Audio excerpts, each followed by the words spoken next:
गुजरात के वडोदरा के कमाटी बाग में फिटिस्तान कप्तान विपुल कापड़िया और अमित बारोट द्वारा सोल्जर-ए-थॉन विजय रथ का आयोजन किया गया। दरअसल सन 1972 में इंडिया पाकिस्तान युद्ध के दौरान 16 दिसंबर 1972 के दिन भारत ने पाकिस्तान पर विजय प्राप्त की थी और इस दिवस को विजय दिवस के रूप में हर साल मनाया जाता है। विजय दिवस के उपलक्ष्य में वडोदरा शहर में सोल्जर-ए-थॉन का आयोजन किया गया, जिसमें 63 जितने रजिस्ट्रेशन हुए। एएमई स्कूल और 8 टीए इंजीनियरिंग रेजिमेंट के कर्नल और अधिकारियों ने इस सोल्जर-ए-थॉन में बड़ी संख्या में हिस्सा लेते हुए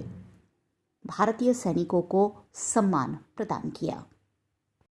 આજે 17 ડિસેમ્બર 2023 અમે સોલ્જર-એ-થોન વિજય રનનું આયોજન કર્યું હતું, જે અમારા 1972 વોરમાં આપણે જે વિજય પાકિસ્તાનના ઉપર સરેન્ડર કરીને વિજય પ્રાપ્ત કર્યું હતું એના ઉપલક્ષમાં વિજય રનનું આયોજન થયું છે અને એક ફિટ ઇન્ડિયાના મુહિમ હેઠળ આ આયોજન કરવામાં આવે છે। મેજર પુનિયા સાહેબ જે પ્રેસિડેન્શિયલ ગાર્ડ હતા એમના એક મુહિમ શરૂ કરી હતી કે બધા ફૌજીઓ માટે એક હોનર માટે એક આર્મીના માટે પ્રેરિત થઈને આર્મીના હોનર માટે આ રનનું આયોજન કરવામાં આવ્યું છે અને ભારત વર્ષમાં બધી જગ્યાએ આ રનનું આયોજન થાય છે અને પુનામાં 42 કિલોમીટર્સના મેરેથોન રનનું આયોજન હમણાં કરવામાં આવ્યું છે આજે।